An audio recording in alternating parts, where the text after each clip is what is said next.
وبركاته.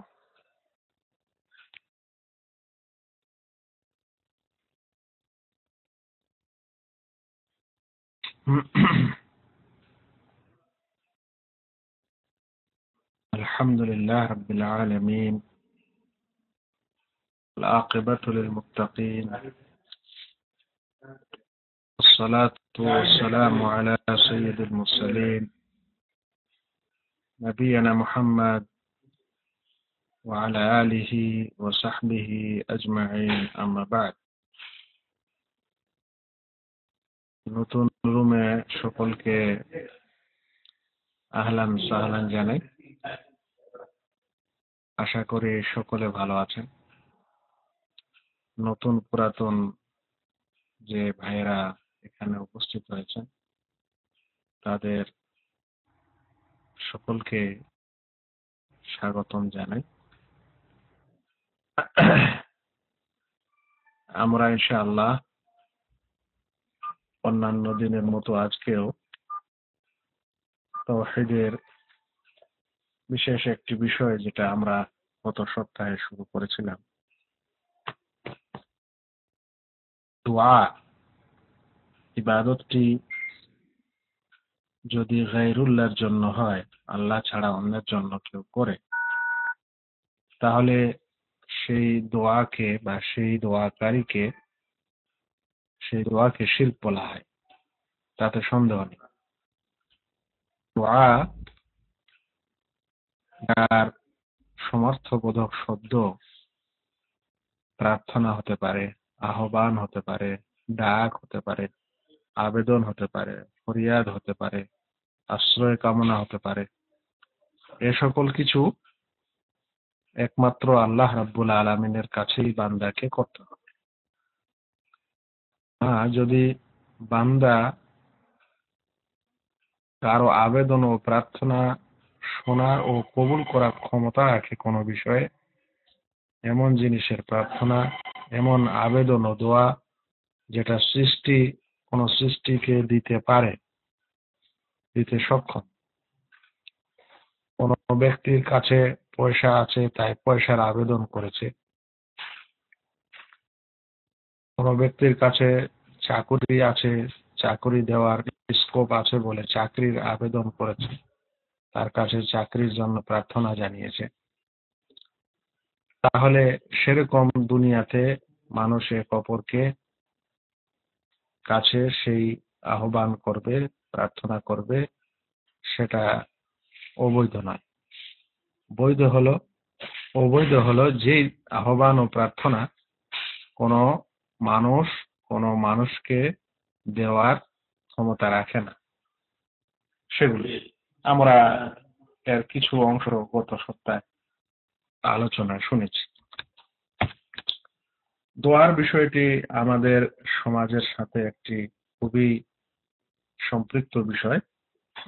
সমাজের বহু মানুষ আজ মুসলিম বটে, কিন্তু মুসলিমের আসল উদ্দেশ্য কি, মুসলিম হওয়ার পর আমাদের কোন বিধানটি মৌলিক রূপে পালন করতে হবে, সেই বিষয়টি আমরা অনেকেই অজ্ঞ। এর অনেক কারণ রয়েছে, সেগুলো এখন বলছি না।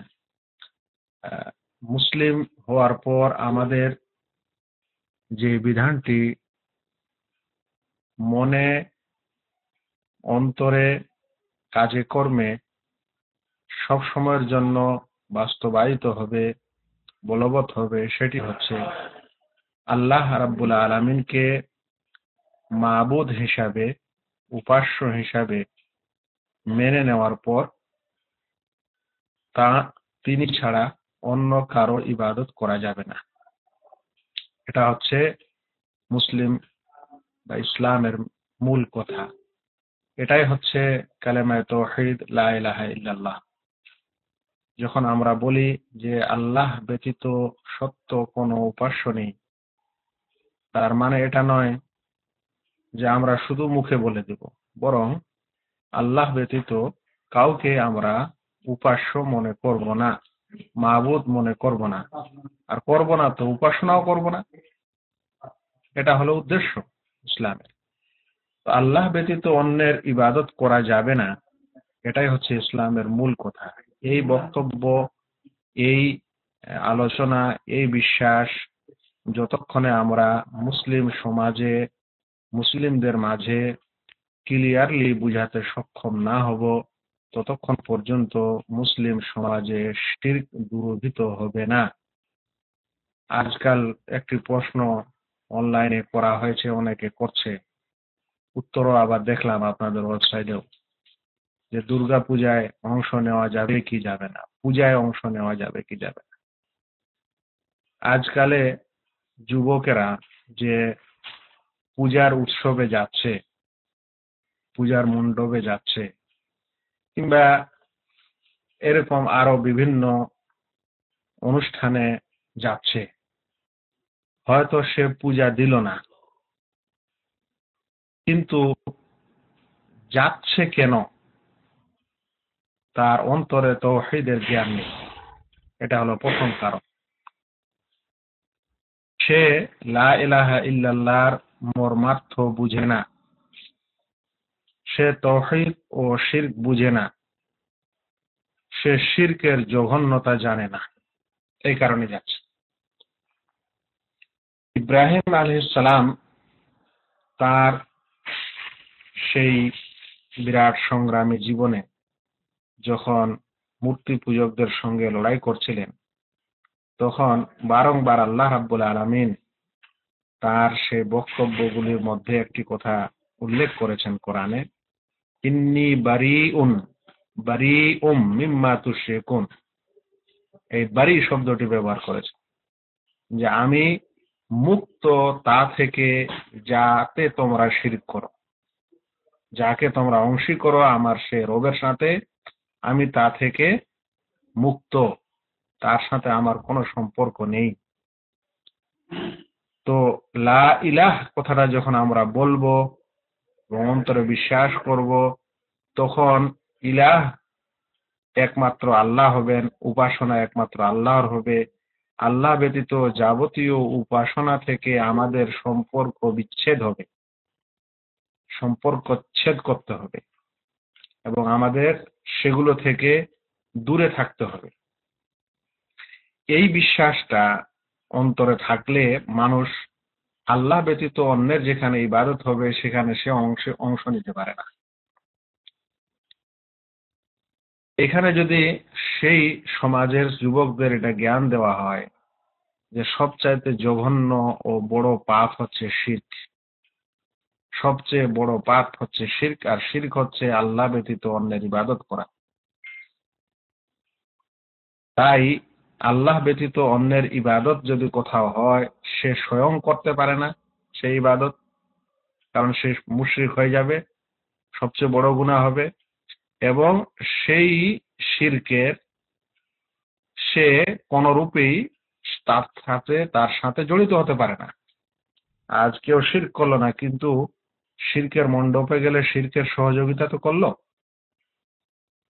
না, করলো না।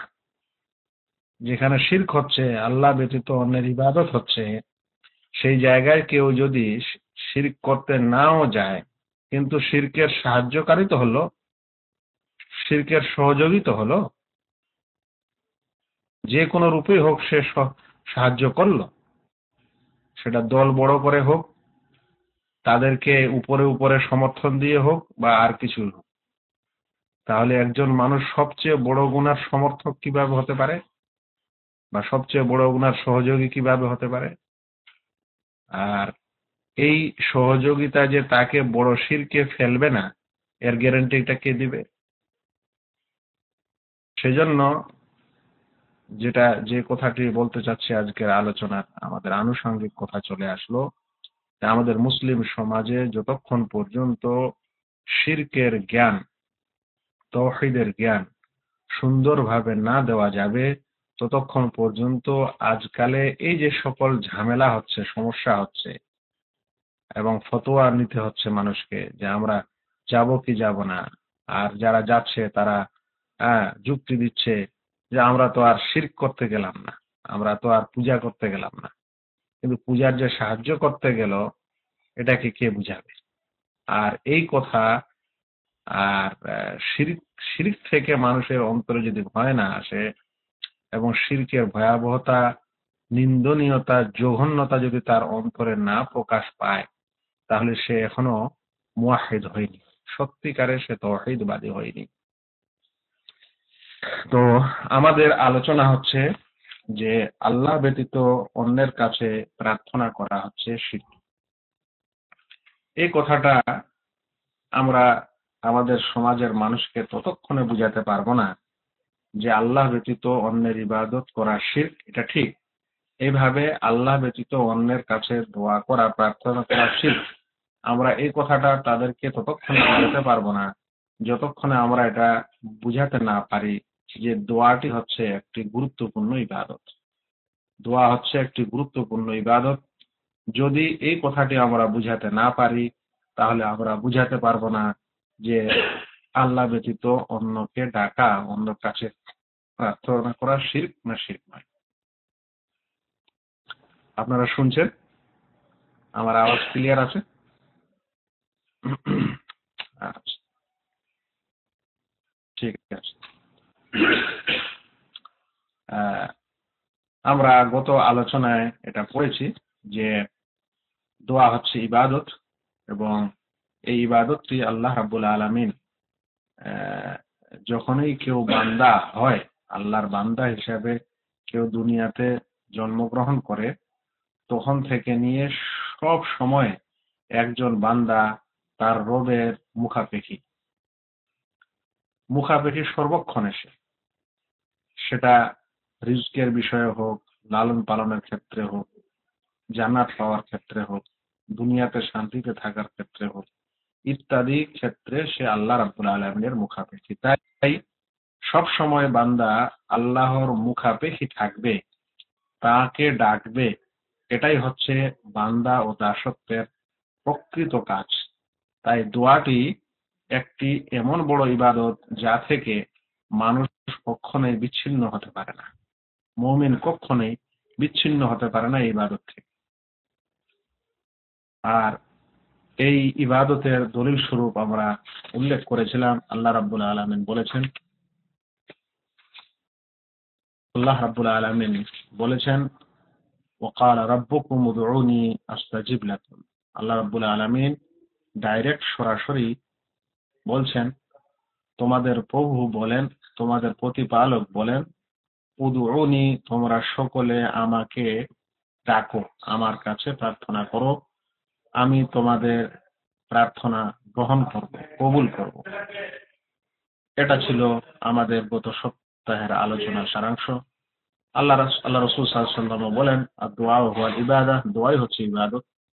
অন্য এক হাদিসে আল্লাহ রাসূল সাল্লাল্লাহু আলাইহি ওয়াসাল্লাম ইবনে আব্বাস রাদিয়াল্লাহু তাআলা আনহু ওসিয়ত স্বরূপ বলেন, ইদা সাআলতা ফাসআলিল্লাহ, যদি কিছু প্রার্থনা করো, যদি কিছু চাও, তাহলে আল্লাহর কাছেই চাও। ওয়া ইদা ইসতাআনতা ফাসতাইন বিল্লাহ, আর যদি কিছু সাহায্য চাও, তাহলে আল্লাহর কাছেই সাহায্য চাও। তো দোয়া বিষয়টি এই কারণেই আমাদের জানা খুবই প্রয়োজন, কারণ সমাজে যে শিরক হচ্ছে, সেই শিরকটি মূর্তি পূজা মানুষ ডাইরেক্ট মুসলিমরা করছে না। আর মুসলিমদের মাথায়, অধিকাংশ মুসলিমদের মাথায় এটাই ঢুকে আছে যে মূর্তি পূজাটাই শিরক। মূর্তি পূজা ছাড়া অন্য কিছুতে হয়তো শিরক হয় না। মাথাতে এটা নাই যে যে কোনো ইবাদত আল্লাহ ছাড়া অন্যের জন্য হলে শিরক হয়, এই জ্ঞানটি। এতখানি জ্ঞান আছে যে মূর্তি পূজাটা শিরক, কিন্তু এই জ্ঞানটা ওই ব্যক্তিকে সহজে বোঝানো যেতে পারে যাকে আপনি এই প্রশ্ন করতে পারবেন, যে মনে করে যে মূর্তি পূজা শিরক, যদি এই জ্ঞানটা মুসলিমের থাকে, তাহলে ওকে এই প্রশ্নটি করবেন সাথে সাথেই যে মূর্তি পূজাটি কেন শিরক। যে মনে করে যে মূর্তি পূজা শিরক, এতটুকু শুধু জ্ঞানেও আছে। আল্লাহ ব্যতীত ইবাদত, আল্লাহ ব্যতীত অন্যের যে কোনো ইবাদত করা শিরক এতখানি গভীর নাই, এতখানি ব্যাপক নাই, এতটুকু আছে যে মূর্তি পূজা শিরক। তাহলে এরকম ব্যক্তিকে অন্যান্য বিষয়টা বোঝানোর জন্য এই প্রশ্নটি প্রয়োজন আছে, যে তাকে আপনি জিজ্ঞাসা করবেন যে ভাই মূর্তি পূজাটা কেন শিরক। এই প্রশ্নের অ্যান্সার, উত্তর যদি আসে, তাহলে আপনি বাকি বিষয়টা বুঝাতে খুব সহজ হয়ে যাবে। ও অবশ্যই বলবে, কারণ ও আল্লাহ নয়, আল্লাহ ছাড়া অন্যের ইবাদত হলো, এই কারণে শিরক। বা ও না বলতে পারলো, আপনি বলেন ভাই মূর্তি পূজাটা কেন শিরক? এ কারণে না যে এটা আল্লাহ নয় আর এর ইবাদত করা হচ্ছে, এর উপাসনা করা হচ্ছে। তো আল্লাহ ছাড়া অন্যের উপাসনা যদি শিরক হয়, তাহলে সেটা মূর্তি হোক আর গাছ হোক আর নদী হোক আর নালা হোক আর মানুষ হোক আর ফেরেশতা হোক, জিন হোক আর ইনসান হোক, যাই মন তাই হোক, ওর ইবাদত করলেও কি হবে? শিরক হবে। এই পয়েন্টটি মনে রাখতে হবে যে যারা মনে করে শুধু যে মূর্তি পূজাই শিরক, তাদের বলতে হবে, বুঝাতে হবে যে মূর্তি পূজাটা কেন শিরক। মূর্তি পূজাটা এ কারণে শিরক যে সেটা আল্লাহ ব্যতীত অন্যের ইবাদত। যদি আল্লাহ ব্যতীত অন্যের ইবাদত শিরক হয়, তাহলে সেটা মূর্তি হলে যেমন শিরক হয়, মানুষ হলেও তেমন শিরক হয়। গাছ হলেও শিরক হয়, নদী নালা হলেও শিরক হয়। তাই কোনো ব্যক্তি যখন মূর্তির কাছে প্রার্থনা করে, মানুষকে বুঝাবেন যখন কোনো ব্যক্তি মূর্তির কাছে প্রার্থনা করে তখন আপনি এটাকে কি বলবেন? তখন সে বলবে যে এটা শিরক। যদি মূর্তির কাছে প্রার্থনা করাটা শিরক হয় আর ওর মাথায় আপনি এটা ঢোকাতে পারেন যে আল্লাহ ব্যতীত অন্যের ইবাদত শিরক, তাহলে বলতে হবে যে মূর্তি ছাড়া যদি অন্যের কাছে কেউ প্রার্থনা করে তাহলে সেটাও শিরক হওয়ার কথা। মূর্তি ছাড়া অন্যের কাছে যদি কেউ প্রার্থনা করে তাহলে সেটাও শিরক হওয়ার কথা। কারণ মূর্তির কাছে প্রার্থনা যদি শিরক হয়, এই কারণে যেটা আল্লাহ ব্যতীত অন্যের কাছে প্রার্থনা, তাহলে মূর্তি ছাড়া অন্যের কাছে প্রার্থনা করাটাও শিরক।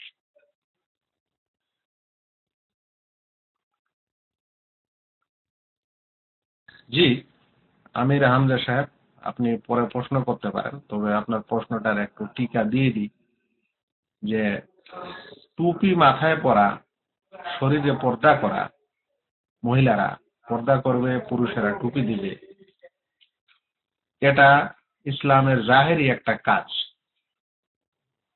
আর তাওহীদের জ্ঞান, শিরকের জ্ঞান হচ্ছে একটি বড় বিষয়। অনেক সময় মানুষ আহ, আহ, ইসলামকে মানে বটে, কিন্তু ইসলামের মূল কথা ও উদ্দেশ্য বুঝে না, বলে সে ইসলামের বাহ্যিক কিছু কাজ করে এবং ভাবে আমি মুসলিম, অথচ ইসলামের সে মূল কথাই জানে না ও বুঝে না। আর এই কারণে কিছু মানুষের মুখে দাড়িও আসে, টুপিও আসে, কিন্তু আবার শিরক হয়। তো আমরা যে কথায় ছিলাম সেটি হলো এই যে আল্লাহ ব্যতীত অন্যের কাছে প্রার্থনা করা, অন্যের কাছে চাওয়া হচ্ছে শিরক এবং বড় শিরক। আমরা তারপরে এটাও জেনেছিলাম যে মানুষ মানুষের কাছে ওই জিনিসের প্রার্থনা করতে পারে যেটা কোন সৃষ্টিকে দিতে সক্ষম, আর এমন বিষয়ে যেটা দিতে সক্ষম নয়, এরকম বিষয়ের প্রার্থনা করাটা শিরক। বলবেন কি বিষয়ে মানুষ মানুষকে দিতে পারে? যেমন বললাম একটু আগে, যদি কোনো ব্যক্তির কাছে চাকরি থাকে তাহলে তার কাছে চাকরির আবেদন করা যেতে পারে। কেউ যদি অর্থ কড়িওয়ালা মানুষ হয় তাহলে তার কাছে অর্থ চাওয়া যেতে পারে, এরকম ইত্যাদি। কিন্তু কোনো ব্যক্তির কাছে যদি সন্তান চাইতে যায়, তাহলে সন্তান কি দিতে পারে? বাচ্চা কি কোনো মানুষকে দিতে পারে? সেটা কোনো জীবিত ব্যক্তি হোক আর মৃত ব্যক্তি হোক, দিতে পারে না। তাহলে বলবো যে এই এই এই বিষয়টি দেওয়ার ক্ষমতা মানুষ রাখে না, তাই এটি হচ্ছে শিরক, এই প্রার্থনা হচ্ছে শিরক। এভাবে কোনো মানুষের কাছে গেছে যে আমার অসুখ ভালো করে দাও, নিজের সুস্থতার জন্য আবেদন জানাচ্ছে, আমি অমুক অসুখে পড়ে আছি এতদিন ধরে, আমাকে সুস্থতা দেও। একটা হচ্ছে মানুষের কাছে গেছে ওষুধ নিতে, ওষুধকে মাধ্যম করে সে ভালো হতে চাচ্ছে, এটা শরিয়ায় জায়েজ, যদিও এখানেও বিধান আছে যে ওই সময় এই উপকরণটি গ্রহণ করার সময় তার বিশ্বাস কি হবে। কিন্তু ডাইরেক্টলি একজন মানুষকে বলা হচ্ছে, তার কাছে আবেদন করা হচ্ছে যে আমাকে সুস্থতা দান করে দাও, তাহলে এটা হচ্ছে শিরক। কারণ এমন প্রার্থনা সে তার কাছে করছে যেটা দেওয়ার সে ক্ষমতা রাখে না। এই দোয়াগুলির মধ্যে আরেকটি দোয়া যেটা শিরকের অন্তর্ভুক্ত, একটি নয় বরং দুটি প্রকার, সেটি হচ্ছে মৃতর কাছে আবেদন করা, মৃতকে ডাকা, মৃতর কাছে দোয়া করা। আর এই শিরকের অন্তর্ভুক্ত হচ্ছে অনুপস্থিত ব্যক্তিকে ডাকা, যাকে যাকে আপনি নিজের ডাক শোনাতে পারেন না। একটাকে বলা হয় দোয়াউল মাইয়েত, আর দ্বিতীয়টাকে বলা হয় দোয়াউল গায়েব। মাইয়েতের কাছে দোয়া করা আর অনুপস্থিত ব্যক্তিকে দোয়া করা। বিষয়টি খুব সহজ, কিন্তু মানুষ মানুষ যদি জটিল করে দেয় তো কিছু করার নেই। আজ পৃথিবীতে আমরা সাধারণ মানুষ যারা বসবাস করছি, এখন দুনিয়াতে আছে, বলেন তো, আমাদের কেউ না কেউ মারা গেছে। কারো হয়তো বাবা মারা গেছে, কারো দাদু, কারো নানা নানি, কারো নিজের ছেলে সন্তান ইত্যাদি মারা গেছে, না যায়নি? কেউ না কেউ মারা গেছে, ঠিক তো? আমরা কি ওই মৃত ব্যক্তিকে কোনোদিন ওই মৃত ব্যক্তির কাছে কিছু চাই কোনোদিন? বলেন এই দুনিয়াতে যাকে আমরা কবর দিয়ে এসেছি, সেটা যতই আপন মানুষ হোক না কেন, তার কাছে কিছু চাই?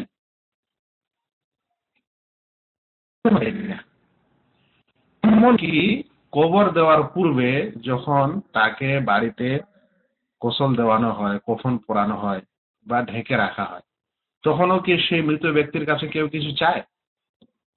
দুনিয়ার কোন সমাজ চায়? এখন অমুসলিম মুসলিম বাদ দিলাম, একেবারে দুনিয়ার সারা পৃথিবীর কোন মানুষ এরকম কি আছে যে একজন মানুষকে কবর দিল, বা একজন মানুষকে, হ্যাঁ, মারা গেছে এখনো কবর দেওয়া হয়নি, কিন্তু তার কাছে গিয়ে আবেদন করছে সকলে? যত বড়ই বড় পণ্ডিত হোক না কেন দুনিয়ার, যত বড়ই সম্মানীয় ব্যক্তি হোক না কেন, খ্রিস্টানদের মানে ভ্যাটিকানের পোপ হোক না কেন, আর মুসলিমদের আহ, ইমাম, এমনকি কাবা শরীফের ইমামও যদি হয় মারা যায়, মুসলমানরা কি চায় ওই সময় ওর কাছে? তাহলে এই জ্ঞানটা তো আমাদের আমাদের দেখছি সকলেরই আছে, যে মৃত যে যে মারা গেছে তার কাছে চাওয়া যায় না, তার তার কাছে দোয়া করা যায় না, তার কাছে প্রার্থনা করা যায় না। তো যখন যায় না, তখন সেই ব্যক্তি যদি আবার কবরে ঢুকে যায়, ঢুকানো হয়, দেওয়া হয়, কিছুদিন পর সে ওলি আর ইত্যাদি বলে আবার ডাকাডাকি কেন শুরু হয়? এখানে এখানে আর মাথায় কেন কাজ করে না? এখন বর্তমানে জীবিত থাকার সময় কেউ কোনো মাইয়েতের কাছে আবেদন করলো না, প্রার্থনা করলো না, দোয়া করলো না, কিন্তু মাজার তৈরি হয়ে গেলে তার কাছে প্রার্থনা শুরু হয়ে যায়, ডাকাডাকি শুরু হয়ে যায়, কেন? তো যে কথা বলছিলাম সেটি হলো যে মৃত্যুর পর কোনো মাইয়েতকে কেউ মাইয়েতের কাছে প্রার্থনা জানাবে, আবেদন করবে, তার কাছে দোয়া চাইবে, মানে তার তার তার কাছে কিছু চাইবে, এটা শিরক। দুনিয়াতে মানুষ এমনি করে না, কোনো কোনো কওমই করে না, কিন্তু মৃত্যুর পর আবার এই শিরকের কাজটা মানুষ করতে লাগে। অনুরূপ আরেকটি উদাহরণ দিই। উদাহরণটি হচ্ছে, যদি কোনো ব্যক্তি অনুপস্থিত থাকে, আপনারা এখানে যতগুলো ভাই শুনছেন ক্লাস, প্রায় 17 জন, হয়তো কেউ বিদেশে আছেন, আর আপনার পরিবার দেশে আছে, কিংবা দেশেই আছেন এক শহরে, আপনার পরিবার অন্য শহরে আছে। তো যারা অন্য শহরে আছে এরা হলো অনুপস্থিত আপনার কাছ থেকে। এখন এই সকল ব্যক্তিকে আপনারা কি সরাসরি ডাকেন? বিনা কোনো মাধ্যমে, মোবাইল যোগ ছাড়া, টেলিফোন যোগ ছাড়া, ইত্যাদি যোগাযোগ ছাড়া এমনি ডাকবেন? কোন সভ্য সমাজের কোন মানুষ, কোন সচেতন মানুষ এই এক দেশ থেকে আরেক দেশ, যাদের মানে পরিবার দূরে আছে কিংবা দেশেই আছে, এক গ্রাম থেকে আরেক গ্রাম আছে, তারা কি ডাকে? তো জীবিত, দুনিয়াতে জীবিত তারা, আমরা তাদের ডাকি না কেন? কারণ অনুপস্থিত। আমি শোনাতে পারি না আমার আওয়াজ, আমি অতখানি শোনাতে পারি যতখানি আমার আওয়াজ যত দূরে যায়, সেটা 100 মিটার হোক, 150 মিটার হোক, কিংবা কোনো যন্ত্রের মাধ্যমে হলে আরো বেশি হোক। আমরা কিন্তু আমরা কিন্তু অনুপস্থিতকে ডাকি না, কারণ অনুপস্থিতকে আমি শোনাতে পারি না। কিন্তু যখন কোনো ব্যক্তি এই বিশ্বাস অন্তরে নিয়ে নিবে যে অনুপস্থিত অমুক ব্যক্তি এত বুজুর্গ আর এত বড় যে সে এখান থেকে স্মরণ করলেও সে শোনে, তাই তাকে ডাকে, তো এরকম ডাক হচ্ছে শিরকের ডাক। এরকম ডাক হচ্ছে শিরকের ডাক ও শিরকের প্রার্থনা। যেখানে কোনো ব্যক্তি মাইয়েতকে ডাকবে, মাইয়েতের কাছে প্রার্থনা করবে, কিংবা অনুপস্থিত ব্যক্তির কাছে প্রার্থনা করবে, এই বিশ্বাসের সাথে যে মাইয়ের তার আহ্বান শুনছে, কিংবা অনুপস্থিত ব্যক্তি তার দোয়া বা তার আহ্বান শুনছে, এবং শোনার পর সেটা সে গ্রহণ করতে বা প্রত্যাখ্যান করতে পারে, এর ক্ষমতা রাখে। যাকে ডাকা হচ্ছে সেটা নবী হোক বা অলি হোক, মানুষ হোক কিংবা মূর্তি হোক, সৎ মানুষ হোক আর বদ মানুষ হোক, এরকম প্রত্যেক ডাক যেখানে মানুষ কোনো মৃতকে বা অনুপস্থিতের কাছে ডেকে থাকে, সেটা সরাসরি তার কাছে কিছু চাক বা তাকে সুপারিশকারী মনে করুক, এরকম ডাক, যে ডাকছে যে অমুক বাবা তুমি আমার সুপারিশ করে আমার অমুক কাজটা করিয়ে করিয়ে দাও, এরকম, এটাও একটা প্রার্থনা। এই প্রার্থনাগুলো দুই রকমের হয়ে থাকে। মৃত ব্যক্তি বা বিশেষ করে মাজার ও দরগাহের যে প্রার্থনাটা হয় বাবার কাছে, সেটা দুই ধরনের হয়। একটা হলো ডাইরেক্ট তার কাছেই প্রার্থনা করে, যে অমুক বাবা তোমার দরবারে এসেছি, আমাকে এই জিনিসটা দাও। আর একটা হলো যে ডাইরেক্ট না করে বলে যে মনে করে যে আমার বাবা হচ্ছে সুপারিশকারী, আল্লাহ তাআলার দরবারে সুপারিশকারী, আমি যে আবেদন করছি সেই আবেদনটা সে সুপারিশ করে সেই আবেদনটি পৌঁছে দেয় আল্লাহর কাছে, এবং আল্লাহ তখন দেয়। দুটাই দোয়া লিগাইরিল্লাহ, একটাতে সুপারিশ আছে আর একটাতে ডাইরেক্ট আছে, এবং দুটাই বড় শিরক। যারা যারা মনে করে যে সে সুপারিশকারী করেছে ওই মৃতকে, তার কাছে তো চায়নি, ওদের চিন্তা করা দরকার যে মক্কার মুশরিকরা মূর্তিগুলোকে সুপারিশকারী মনে করতো, ডাইরেক্ট তার কাছে ডাকতো না, ডাইরেক্ট মূর্তির কাছে প্রার্থনা করতো না, চাইতো না যে আমাকে এটা দাও বা সেটা দাও। তারা মূর্তিগুলোকে আল্লাহ তাআলার কাছে সুপারিশকারী মনে করত। হাউলাই শুফাআউনা ইনদাল্লাহ, কোরআনে আল্লাহ তাআলা তাদের বর্ণনা দিয়ে বলছেন এরা হচ্ছে আল্লাহ তাআলার নিকট আমাদের সুপারিশকারী। তো আজও কোনো মৃত ব্যক্তিকে বা কোনো মানুষকে এই কারণে ডাকা হবে যে সে সুপারিশ করবে আল্লাহ তাআলার কাছে, একই জিনিস, একই শিরক। তো বলছিলাম যে এরকম যারা করবে তারা বড় শিরকে নিমজ্জিত এবং মিল্লাতে ইসলামিয়া থেকে বের হয়ে যাবে। এখানে অনেকগুলো বিশ্বাস সেই যাকে ডাকা হয়, যে মৃত ব্যক্তিকে বা অনুপস্থিত ব্যক্তিকে যে ডাকা হয়, তার সম্পর্কে কয়েক ধরনের শিরকি ও জঘন্য বিশ্বাস পাওয়া যায় এরকম প্রার্থনা ও দোয়া। এক নম্বর, সে মনে করে যাকে ডাকছে, মানে যে মাইয়েতকে ডাকছে, মৃত ব্যক্তিকে ডাকছে বা অনুপস্থিত ব্যক্তিকে যাকে ডাকছে, যে আহ্বানকারী, সে বিশ্বাস করে যে সে গায়েব জানে। এটা হলো প্রথম সমস্যা। যখন সে মৃত ব্যক্তির কাছে আহ্বান করলো, এখানে আছো বাবা, কোথায় আছে না আছে পীর বাবা ওখানে মৃত, তাহলে সে অনুপস্থিত। আর অনুপস্থিত, আর আপনি কি বলছেন না বলছেন, কি আছে অন্তরে না আছে, সেটাও গায়েবী বিষয়। আর বিশ্বাস করে নেওয়া হচ্ছে যে ওর বাবা, তার বাবা খাজা বাবা এটা এটা জানতে পারলো। তাহলে প্রথম বিশ্বাসটি বা প্রথম শিরকি বিশ্বাসটি হচ্ছে যে সে তার মধ্যে গায়েবের জ্ঞান আছে বলে বিশ্বাস করলো, গায়েব জানে এটা সে বিশ্বাস করলো।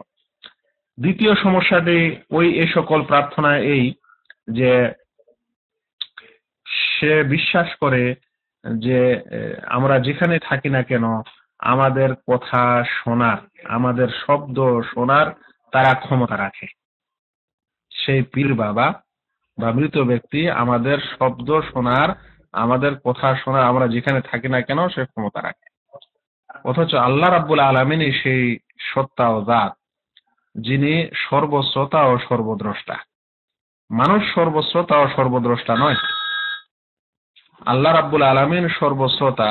পৃথিবীর যেখানে যা কিছুই ঘটুক, যত হালকা ভাবে হোক আর যত জোরে হোক না কেন, সেটা আল্লাহ রাব্বুল আলামিন শোনেন এবং তিনি দেখেন যা কিছু দুনিয়াতে ঘটছে না কেন। এখন মানুষ সবকিছু শোনে না, তাই উদাহরণ দিলাম যে একজন মানুষ মারা যাওয়ার পর ওকে আমরা ডাকি না, কারণ সে শোনে না। অনুপস্থিত ব্যক্তি ডাকি না, কারণ সে শোনে না।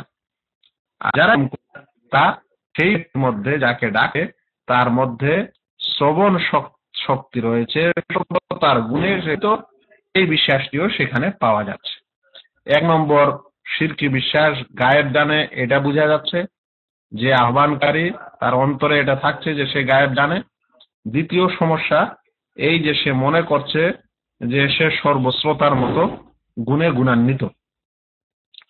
আর এই সকল বিষয় বা গুণ একমাত্র আল্লাহ তাআলার জন্যই এটা নির্দিষ্ট, খাস। সেটা যদি কেউ আল্লাহ ব্যতীত অন্যের মধ্যে বিশ্বাস করে তাহলে সে বড় শিরকারী।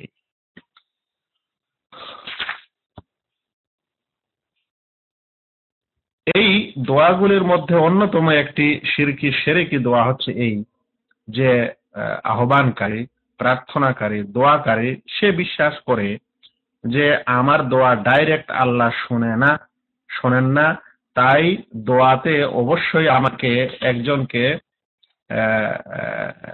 ওসিলা দিতে হবে বা মাধ্যম ধরতে হবে। দোয়াটাই শোনার জন্য বা দোয়াটি আল্লাহর দরবারে পৌঁছানোর জন্য যে এরকম বিশ্বাস করে যে আমাদের দোয়া ডাইরেক্ট আল্লাহ শোনেন না। এই কথাটি কেন বলছি? প্রচুর মানুষ রয়েছে যারা মনে করে যে আমরা নগণ্য বান্দা, আমাদের কোনো ইবাদত আল্লাহ ডাইরেক্ট শোনে না। উকিলের যেরকম কোর্টে উকিলের দরকার হয় কোর্টে পৌঁছানোর জন্য, আর মিনিস্টারের কাছে যাওয়ার জন্য মন্ত্রী দরকার হয়, যে উদাহরণগুলো তারা দিয়ে থাকে। তো এই সকল কারণে যদি কোনো মানুষ এটা বিশ্বাস করে যে তার আহ্বান সরাসরি আল্লাহ শোনে না, বরং তার দোয়া ও প্রার্থনার জন্য কোনো না কোনো কাউকে না কাউকে অবশ্যই ওসিলা করতে হবে, মাধ্যম করতে হবে, তাই সে দোয়া করার সময় এই বিশ্বাস সে কাউকে না কাউকে ওসিলা মনে করে এবং ওসিলা ধরে সব সময়। তাহলে সেটাই হচ্ছে বান্দা আল্লাহ এবং বান্দার মধ্যে মাধ্যম ধরা, ওসিলা ধরা। আর এটাই হচ্ছে ওই সুপারিশ আর ওই শাফাআত যেটা মক্কার মুশরিকরা তাদের মূর্তির সম্পর্কে বা মূর্তির সম্বন্ধে বিশ্বাস করত। সে কারণে তারা তাদের মূর্তিগুলোকে আল্লাহ তাআলা এবং তাদের মাঝে সুপারিশকারী মনে করত এবং মাধ্যম মনে করত। সেরকম মাধ্যমেই সে মনে করছে এখানে মূর্তিকে নয় বরং কোনো মানুষকে তার দোয়ায় সে ওসিলার মাধ্যম মনে করছে। এরকম যদি হয় তাহলে সে ব্যক্তিও সত্যিকারেই সে মূর্তি পূজকদের মতোই হলো এবং তাদের মতোই সে সুপারিশ কারী হিসাবে কাউকে নির্ণয় করলো বা কাউকে মাধ্যম হিসাবে নির্ণয় করলো তার ইবাদত বন্দেগী আল্লাহর কাছে পৌঁছানোর জন্য। আল্লাহ রাব্বুল আলামিন বলেছেন, ওয়াল্লাযীনা ইত্তাখাযু মিন দুনিহি আউলিয়া, যারা আল্লাহ ছাড়া অন্যকে ওলি বানিয়েছে, বন্ধু বানিয়ে নিয়েছে, তারা বলে মা না'বুদুহুম ইল্লা লিয়ুকাররিবুনা ইলাল্লাহি যুলফা, আমরা তাদের এ কারণে ইবাদত করি যেন এরা আমাদেরকে আল্লাহর নিকটে করে দেয়। আমরা নিজে নিকটে হতে পারি না, এরাই আল্লাহর নিকটে করে দেয় বলে আমরা এদের শরণাপন্ন হই। তাহলে আমরা এতক্ষণে আলহামদুলিল্লাহ কয়েকটি বিষয় বুঝতে সক্ষম হয়েছি। একটি হলো দোয়া কি জিনিস, যেটা আমাদের গত সপ্তাহের আলোচনা। দোয়ার মর্মার্থ কি এবং বান্দা সবসময় দোয়ার মুখাপেক্ষী, আল্লাহ তাআলার মুখাপেক্ষী। এই দোয়াটি সত্যিকারে একটি বড় ইবাদত। এই ইবাদতটি আল্লাহ ব্যতীত অন্যের জন্য হলে বড় শিরক হবে। আর এই দোয়ারই অন্তর্ভুক্ত হচ্ছে যে মানুষ আল্লাহর কাছে প্রার্থনা না করে বান্দার কাছে প্রার্থনা করবে, এমন বিষয়ের প্রার্থনা যেটা আল্লাহ ছাড়া কেউ দিতে পারে না, দিতে সক্ষম নয়। অনুরূপ মৃতের কাছে প্রার্থনা করা, যে কোনো মাইয়েত হোক না কেন, সেটা নেক হোক আর বদ হোক, সৎ হোক আর অসৎ হোক, এরকম মাইয়েতের কাছে প্রার্থনা করা উচিত। অনুরূপ অনুপস্থিত, যে মৃত নয় বরং দুনিয়াতে জীবিত কিন্তু অনুপস্থিত, তাকেও যদি কেউ এরকম করে ডাকে এবং তার কাছে আহ্বান করে প্রার্থনা করে তাহলে সেটাও বড় শিরক। এই সকল প্রার্থনায় যেই কয়েকটি সমস্যা একত্রিত হয় সেটা হলো প্রার্থনাকারী যার কাছে প্রার্থনা করছে তার মধ্যে গায়েবের জ্ঞান রয়েছে, এই বিশ্বাস তার মধ্যে থাকছে এবং তার মধ্যে আল্লাহ রাব্বুল আলামিনের যে গুণ সর্বশ্রোতা ও সর্বদ্রষ্টা, সেই গুণটি তাদের মধ্যে সে মনে করছে বা বিশ্বাস করছে, অনুরূপ ইবাদতটি আল্লাহ ব্যতীত অন্যের কাছে করা হচ্ছে। এই সকল কারণে দোয়া লিগাইরিল্লাহ হচ্ছে শিরক। আজকাল মুহররম চলছে, এই সময়ে মানুষকে দেখবেন যারা এই সকল মাতুম এবং ইত্যাদি রাস্তাঘাটে করে বেড়ায়, তারা ডাইরেক্টলি ইয়া হুসেন করে আহ্বান করছে। এই ইয়া হুসেন ইয়া মোহাম্মদ, এই কথাটিও আমাদের আজকে আলোচনা বুঝার বিষয়। ইয়া শব্দটি আরবি ভাষায় একটি ডাকার শব্দ। কাউকে ডাকার জন্য এই শব্দটি ব্যবহার করা হয়, সেটা অনুপস্থিত হোক বা উপস্থিত হোক সেটা পরের প্রশ্ন।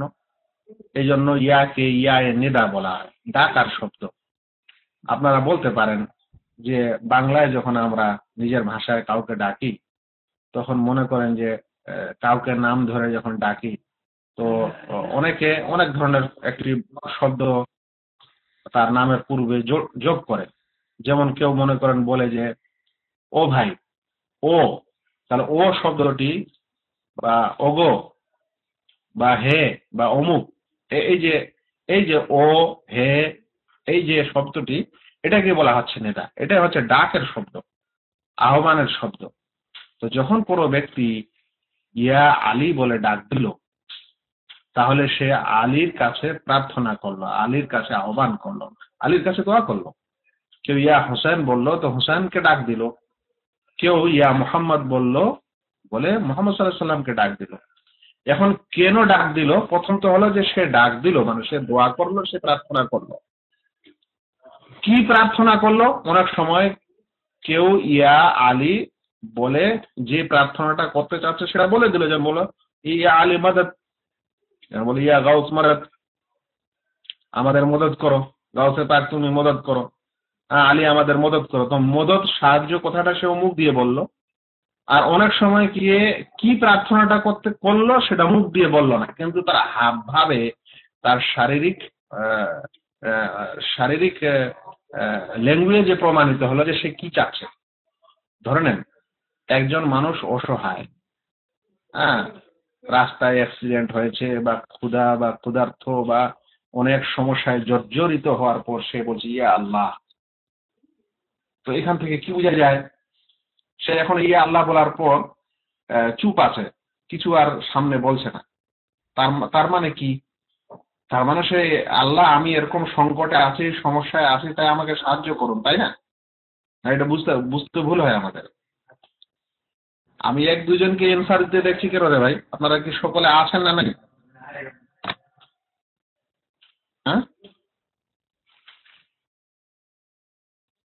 আচ্ছা, আচ্ছা, শুনেন তো। ইয়া ইয়া আল্লাহ বলে যখন একজন মানুষ ডাক দেয়, তো দোয়াতে আমরা সাধারণত বলি ইয়া আল্লাহ, হে আল্লাহ আমাকে অমুক জিনিস দাও, তমুক জিনিস দাও, ক্ষমা করো, মাফ করো ইত্যাদি বলি। তো কোনো সময় আহ, যেটা আমরা চাই সেটা আমরা মুখ দিয়ে বলি, আর কোন সময় কিন্তু আমরা মুখ দিয়ে না বললেও আমাদের বডি ল্যাঙ্গুয়েজ, আমাদের শরীরে সেটা প্রকাশ হয়ে যায় যে আমরা কি চাই।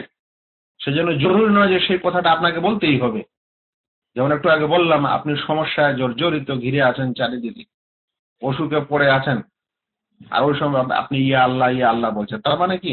আল্লাহ, আমি এই সমস্যায় অসুখ, আমার অসুখ দূর করো। তাই একজন মানুষ যখন ইয়া আলী বা ইয়া হোসেন বা ইয়া মোহাম্মদ বলে ডাক দিচ্ছে, অনেক, বা ইয়া গাউসে পাক বলে ডাক দিচ্ছে, আহ্বান করছে, এটা হলো দোয়া। দোয়া লিগাইরিল্লাহ, আল্লাহ ব্যতীত অন্যের কাছে দোয়া। আল্লাহ ব্যতীত অন্যের কাছে দোয়া, এক নম্বর। দ্বিতীয় নম্বর, মাইয়েতের কাছে দোয়া। তৃতীয় নম্বর, গায়েবের কাছে দোয়া। শুধু আল্লাহ ব্যতীত অন্যের কাছে দোয়া নয়, বরং তিনটি সমস্যা: আল্লাহ ব্যতীত অন্যের কাছে প্রার্থনা, অনুপস্থিত ব্যক্তির কাছে প্রার্থনা, মৃত ব্যক্তির কাছে প্রার্থনা, আর অনেক সময় যেটা দিতে সে সক্ষম নয়, মানে অক্ষম, তার কাছে প্রার্থনা। তাহলে এই একটি একটি শব্দে, ইয়া গাউসে পাক, ইয়া জিলানি, হ্যাঁ, মদদ করো, বা এরকম বডি ল্যাঙ্গুয়েজে কিছু প্রকাশ করে দেওয়া, সেটাই হচ্ছে বড় শিরক। আজকালের সমাজের অনেক মানুষ কিছু গুরুত্বই দেয় না। তাহলে ইয়া হোসেন বললে তো কি সমস্যা আছে? ইয়া আলী বললো তো বা কি সমস্যা আছে? এটা এটা ওরাই বুঝে না যারা তৌহিদ বুঝে না, যারা আকীদা বুঝে না। আর যারা তৌহিদ ও আকীদা বুঝে না, আহ, তাদের কাছে কোনটা শিরক হলো আর কোনটা কি হলো কিছুই গুরুত্ব রাখে না। যাই হোক, বলছিলাম যে এগুলা হচ্ছে দোয়া লে গায়রিল্লাহ। বহু আমাদের সমাজের সবচেয়ে বেশি শিরক যে ক্ষেত্রে হয়ে থাকে সেটা হলো এখানে, এই দোয়াতে, এই ইবাদতটি। যেমন দেখলেন, কিছু মানুষ অজান্তেই এই শিরক করে ফেলে।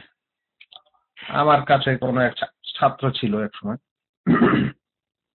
তো এই দোয়ার আলোচনা করার সময় একদিন সে বলল যে শেখ, আমরা দেশে বা এখানেও কোনো সময় খুব ভারী কাজ করি, ভারী জিনিস উঠাই, ডাউনলোড আপলোড করি। তো একদিন আমরা ডাউনলোড করছি, কি বলে যে কোনো জিনিস মানে ঠেলাঠেলি করছি, তো ঠেলতে ঠেলতে একজন বলে দিল যে ইয়া আলী, ইয়া আলী, এরকম করে বলছে আর কি। তো ইয়া আলী বলল কেন? ওই দিন তো আমি বুঝিনি, আজকে বুঝতে পারছি যে কোনো সমস্যার সময় যখন ডাকা হয়, আহ্বান করা হয়, তখন এটা দোয়া হলো। আমাদের মধ্যে কিছু মানুষ এটা করে, এটা বাংলাদেশের মানুষের কথা বলছে, যে সেই সময় সেই আলী বলে ডাক দিয়েছে। তাহলে এটাই হচ্ছে দোয়া লিগাইরিল্লাহ, প্রার্থনা করা আল্লাহ ব্যতীত অন্যের কাছে। আর এটা বড় শিরক। মানুষকে অজান্তে করেছে আলাদা কথা, তাকে জ্ঞান দিতে হবে এবং তওবা করতে হবে। কিন্তু জেনে বুঝে যে করবে, সে অবশ্যই বড় শিরককারী হবে। আমরা আলোচনার শেষ পয়েন্টে একটি কথা আরো বলবো, যে আমরা বলেছিলাম যে দোয়া দুই প্রকারের, একটা হলো দোয়াউল মাসআলা আর একটা হলো দোয়াউল ইবাদা। দোয়াউল মাসআলা সওয়াল করার দোয়া, মানে প্রার্থনার দোয়া, এমন আহ্বান যাতে প্রার্থনা থাকে, আবেদন থাকে, কিছু চাওয়ার, কিছু পাওয়ার আবেদন থাকে, ওকে বলা হয় দোয়াউল মাসআলা। আর দোয়াউল ইবাদা কি? দোয়াউল ইবাদা ইবাদতের দোয়া। দোয়াউল ইবাদা কথাটির সারাংশ আপনি এরকম করতে পারেন যে ইবাদতটি দোয়া, যাবতীয় ইবাদত দোয়া।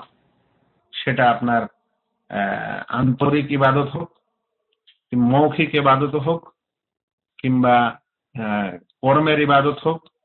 যেমন মনে করেন ভালোবাসা, আল্লাহকে ভালোবাসা, ভয় করা, আশা করা, এটা হলো আন্তরিক ইবাদত। সালাত সিয়াম আদায় করা, এটা হলো দোয়াউল ইবাদা। এটা একটি ইবাদা, কিন্তু এটা দোয়াও। মানুষ যখন সালাত নামাজ কায়েম করে, নামাজ আদায় করে, তখন নামাজে যা কিছু বলে বলে সম্পূর্ণ ইবাদতটি করার পর সে আল্লাহর কাছে কিছু চায় না, চায় না, না এমনি করে। মুমিন ব্যক্তি আল্লাহর ইবাদত করবে আল্লাহর কাছে কিছু আশায়, কিছু আকাঙ্ক্ষায়। তাহলে যেই কাজটিতে আশা থাকলো, কিছু চাওয়ার বিষয় থাকলো, সেটাই দোয়া হলো। তো সেই জন্য দোয়াউল ইবাদা বলতে বোঝায় যে ইবাদত সরাসরি। দোয়াউল মাসালা বলতে বোঝায় আবেদন, প্রার্থনা। আর দোয়াউল ইবাদা বলতে বোঝায় স্বয়ং ইবাদতটি। ওই ইবাদতটির মধ্যে দোয়া থাক আর না থাক। যেমন বললাম একটু আগে যে আল্লাহকে ভয় করা, আল্লাহর কাছে আশা করা, এটাও একটি ইবাদত। সালাত আদায় করা, সিয়াম করা, কুরবানি করা, কোরআন তেলাওয়াত করা, আল্লাহ জিকির আজকার করা, এ সকল কিছুই হচ্ছে দোয়াউল ইবাদা। কেন এগুলোকে দোয়াউল ইবাদা বলা হয়েছে? কারণ এই কারণে যে ইবাদতকারী এ সকল ইবাদতের মাধ্যমে আল্লাহ রাব্বুল আলামিনের কাছে অপ্রকাশ্য রূপে, প্রকাশ্য নয়, অপ্রকাশ্য রূপে আল্লাহর কাছে কিছু না কিছু তলবকারী, আহ্বানকারী। আর এই ইবাদতগুলি মানুষ এই কারণেই করে থাকে যে সে সওয়াবের আশা করে, সাধারণত তার আযাব থেকে ভয় করে, সওয়াবের আশা করে, জান্নাত কামনা করে। আর ওই কামনাটি, ওই আশাটি হয়তো দেখা গেল যে ইবাদতটির মধ্যে নেই, ইবাদতটির মধ্যে ওই শব্দটি নেই, কিন্তু ইবাদতটির মর্মার্থ হলো যে সে কিছু কামনা করে, সেই কারণে তাকে দোয়াউল ইবাদা বলা হয়।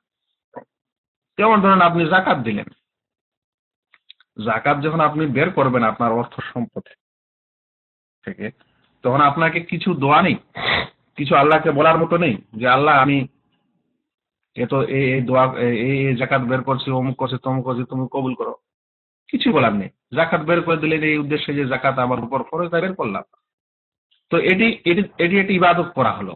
কিন্তু ইবাদতটি সমাপ্ত হওয়ার পর যখন আপনি করলেন এটি, তখন আপনার অন্তরে কিছু না কিছু চাওয়া পাওয়া আছে আল্লাহর কাছে। আর যখনই চাওয়া পাওয়া আছে তখন বলা হবে এটি হলো দোয়াউল ইবাদা, এমন দোয়া যেটা ইবাদত হিসাবে করা হয়ে থাকে। তো সেই কারণে মনে রাখতে হবে যে দোয়াউল মাসআলা গুলি হচ্ছে এমন দোয়া, এমন আবেদন ও প্রার্থনা ও ডাক, যেটা সরাসরি সেখানে কোনো না কোনো কিছুর প্রার্থনা জানানো হয়, আহ্বান করা হয়, ডাকা হয়। আর দোয়াউল ইবাদতে, ইবাদাগুলিতে সরাসরি বাহ্যত কিছু প্রার্থনা থাকে না, কিন্তু সমষ্টিগতভাবে সেটা অবশ্যই কোনো না কোনো প্রার্থনা ও চাওয়া পাওয়ার অন্তর্ভুক্ত। আজকের আলোচনা এখানে থাকলো। আল্লাহ যেন আমাদেরকে এই দোয়া বিষয়টি সম্পর্কে আরো অধিক জ্ঞান অর্জন করার এবং বুঝার তৌফিক দান করেন। আব্দুল কাইয়ুমকে দেখা গেল না আজকে। আমাদের 1 নম্বর আইডির লোক দেখা গেল না। রফিক, কি ব্যাপার? যাই হোক, আশা করি আজকে খুব সুন্দরভাবে আপনারা আলোচনা শুনতে পেরেছেন, ইন্টারনেটে ডিস্টার্ব হয়নি, আর আশা করি বুঝেছেন। শিরক এবং তাওহীদের বিষয়গুলি বারবার খুবই পুঙ্খানুপুঙ্খানুভাবে এবং ধরে ধরে হাতে নাতে না বুঝালে মানুষের কাছে একটা আবসা আবসা জ্ঞান থাকে। অনেক সময় বলে যে আল্লাহ ছাড়া অন্যের কাছে দোয়া করা শিরক, কিন্তু কিভাবে বিষয়টি যদি বুঝাতে বলেন তো দেখা গেল যে অনেকে হয়তো পাচ্ছে না। আমরা যতখানি পারলাম আপনাদেরকে বোঝানোর চেষ্টা করলাম। ওমা আলাইনা ইল্লাল বালাগ। আসসালামু আলাইকুম ওয়া রাহমাতুল্লাহি ওয়া বারাকাতুহু।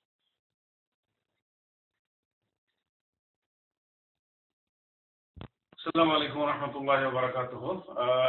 মুহতারাম শেখ,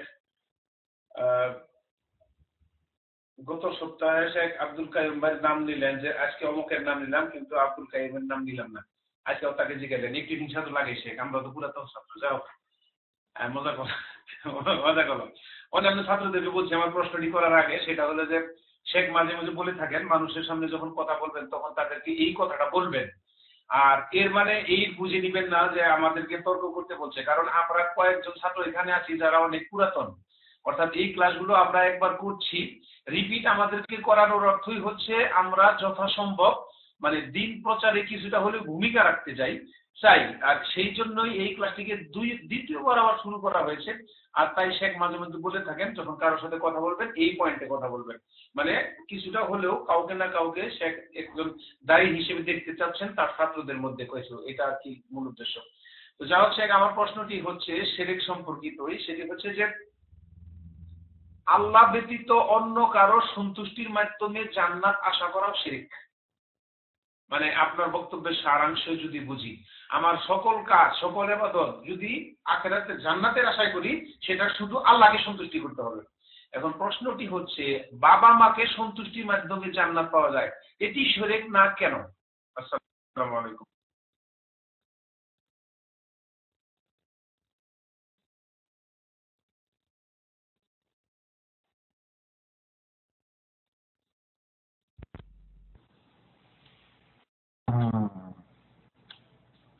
প্রশ্নটির মধ্যে মার পেঁচ আছে, প্রশ্নটির মধ্যে পেঁচ রয়েছে। প্রশ্নটি একটু অস্পষ্ট। ইবাদত করার সময়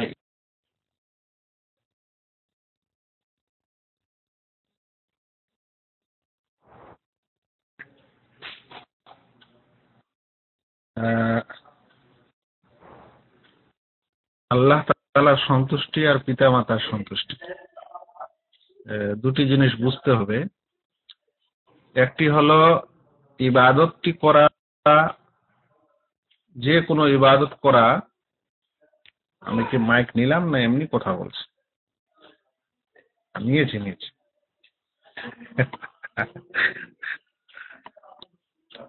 যাই হোক, একটি হলো যে কোনো ইবাদত আল্লাহর সন্তুষ্টির উদ্দেশ্যে করা।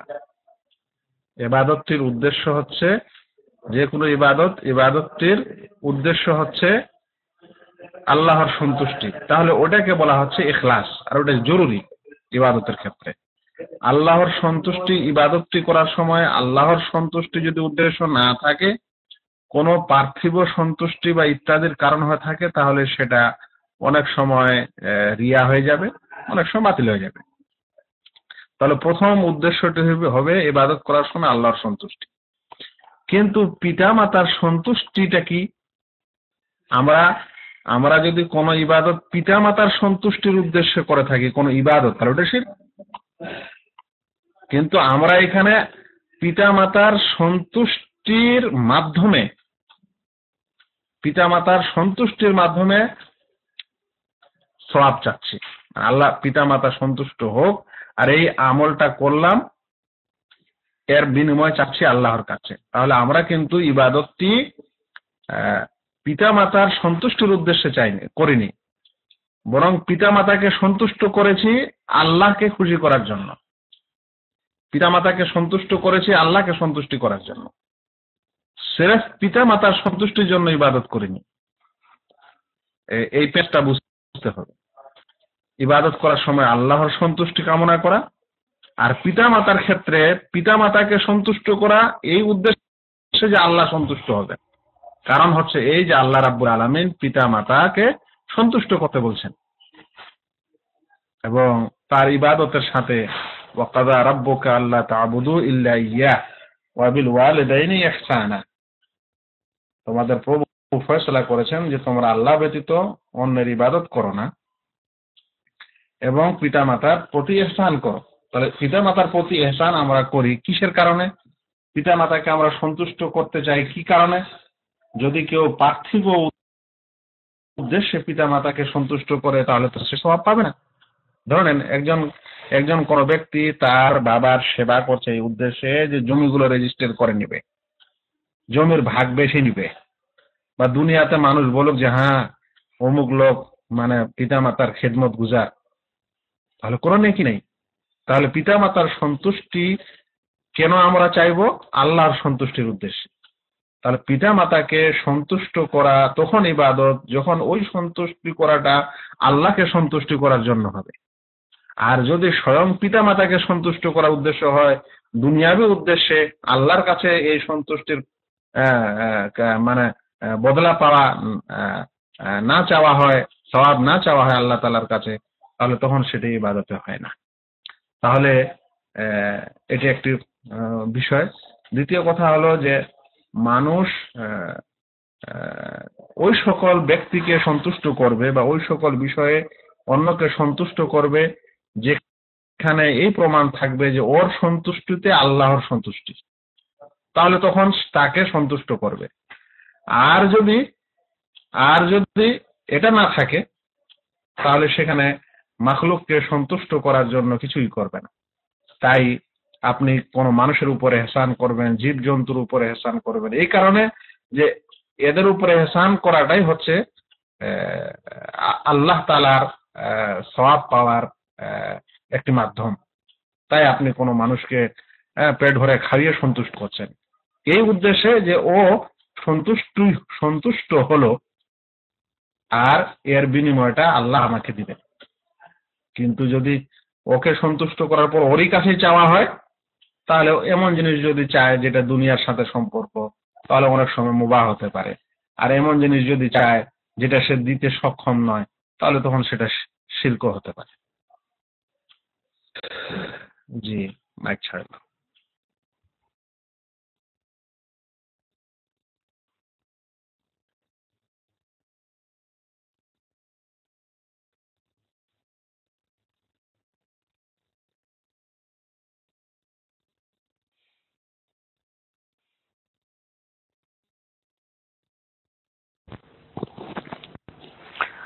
আসসালামু আলাইকুম ওয়া রাহমাতুল্লাহি ওয়া বারাকাতুহু।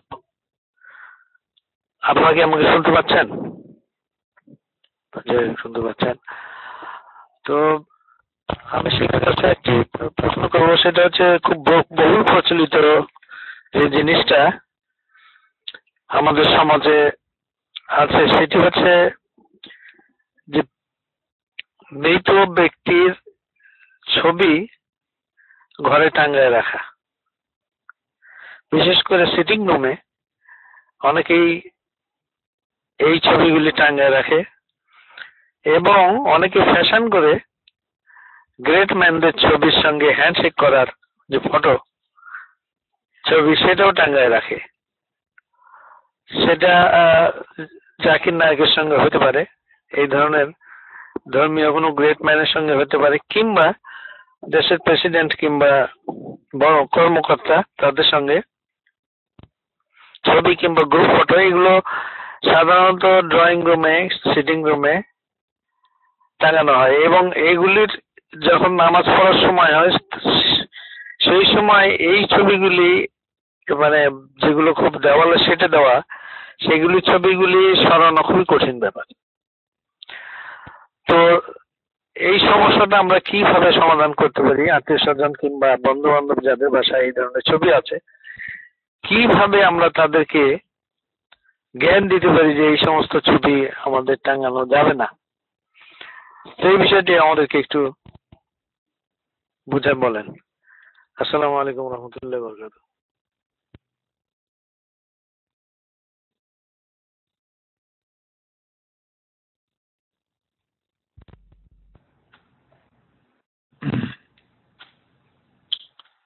আহ,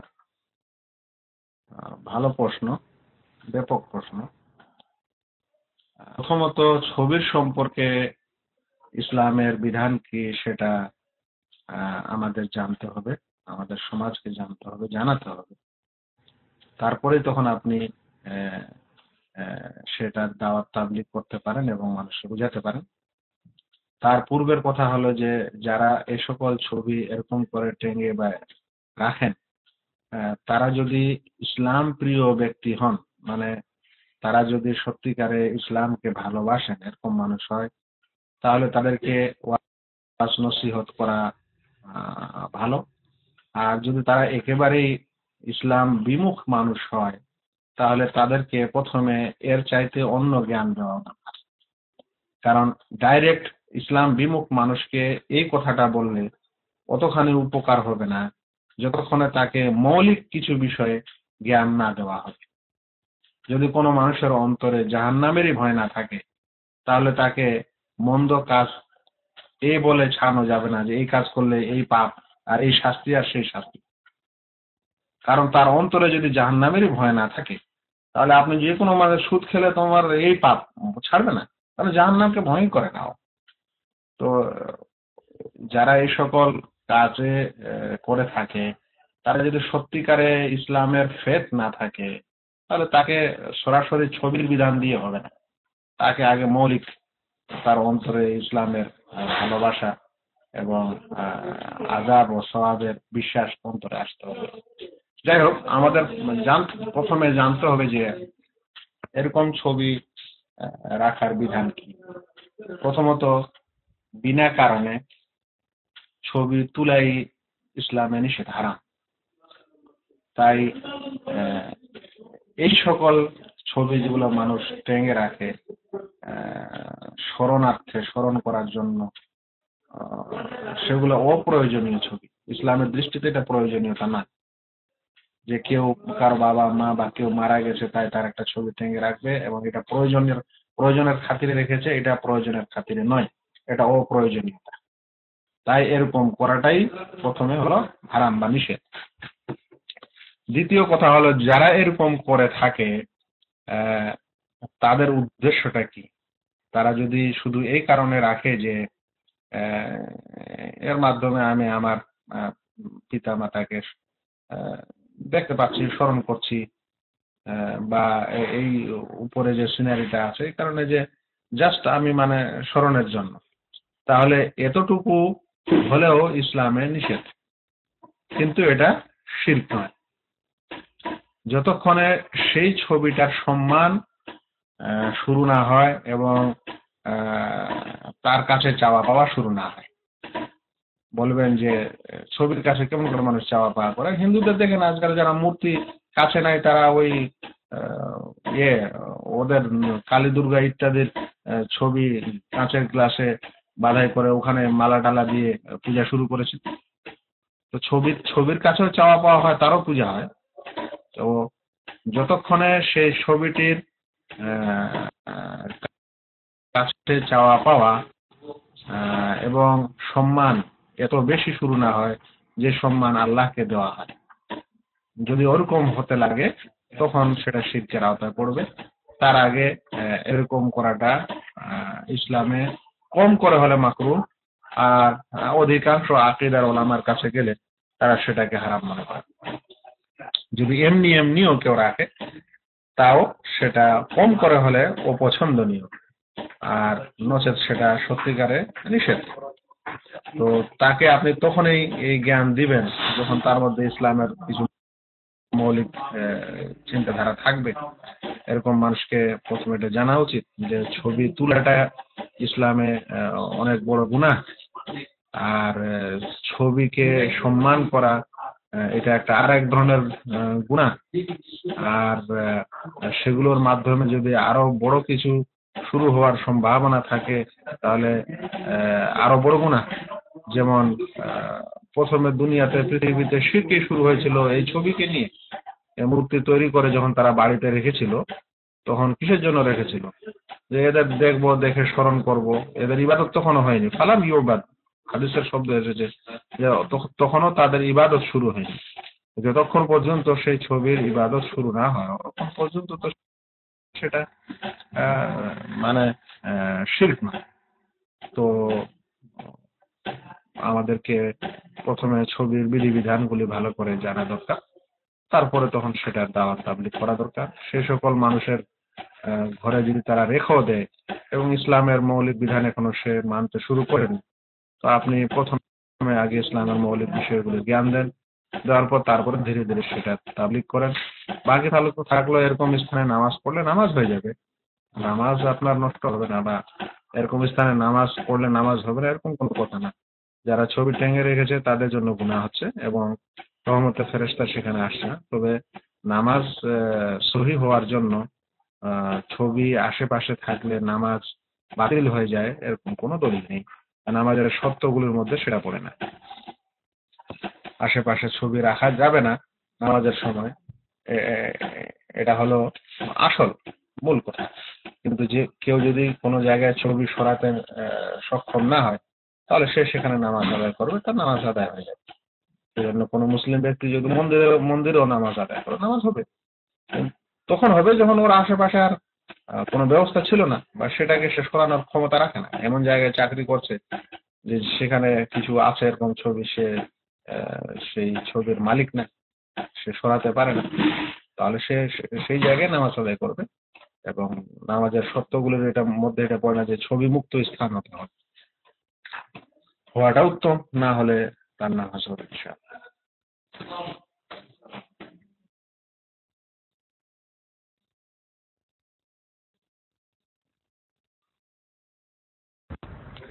আসসালামু আলাইকুম ওয়া রাহমাতুল্লাহি ওয়া বারাকাতুহু। জাযাকাল্লাহু খায়রা। সম্মানিত শায়েখ, আমাদের বোর্ডে ইতিমধ্যে দুটো প্রশ্ন এসেছে। আমাদের রফিক ভাই একটি প্রশ্ন করেছেন, কোরবানির পশুর চামড়া বিক্রি করে নিজে সেই টাকা খেতে পারি কিনা? কোরবানির পশুর চামড়া বিক্রি করে নিজে সেই টাকা খেতে পারি কিনা?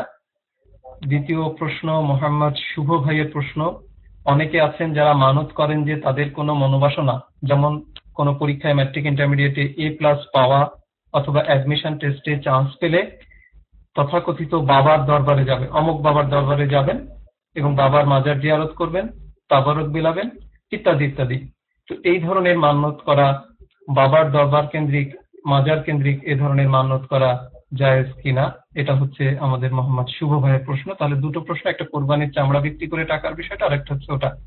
আমাদের বোন আমিনা প্রশ্ন করেছেন, সম্মানিত শায়েখ, আমার প্রশ্ন হচ্ছে, আমি জানি যে আমি যার ব্যাপারে গীবত করব তার কাছে আমার ভালো আমলগুলো চলে যাবে। আমি যদি পরে তওবা করি তাহলে কি সেই ভালো আমল ফেরত পাবো? আমাদের সম্মানিত বোন যে প্রশ্নটা করেছেন যে কাউকে যদি গীবত করা হয়, আমাদের বোন যেটা জানেন সেটা হচ্ছে যে তাহলে এই ভালো আমলটা যিনি গীবত করলেন তার আমলটা ওই গীবত যার গীবত করা হচ্ছে তার কাছে চলে যাবে। সেক্ষেত্রে তওবা করার পরে ফেরত পাবেন কিনা এই গীবতকারী ব্যক্তি, সেই ভালো আমলের সওয়াব। তো আমাদের 3 জনের প্রশ্ন বোর্ডে এসছে। আমি যে প্রশ্ন করতে চাচ্ছিলাম সম্মানিত শায়েখ, আমি তাহলে পরে প্রশ্ন করি। যেহেতু 3টি প্রশ্ন বোর্ডে এসছে, আপনি ওই প্রশ্নগুলো অ্যাড্রেস করুন ইনশাআল্লাহ। আমি পরে আমার প্রশ্নের জন্য আবার মাইক নেব ইনশাআল্লাহ। আমি মাইকটা ফ্রি করছি আমাদের শায়েখের জন্য। আসসালামু আলাইকুম।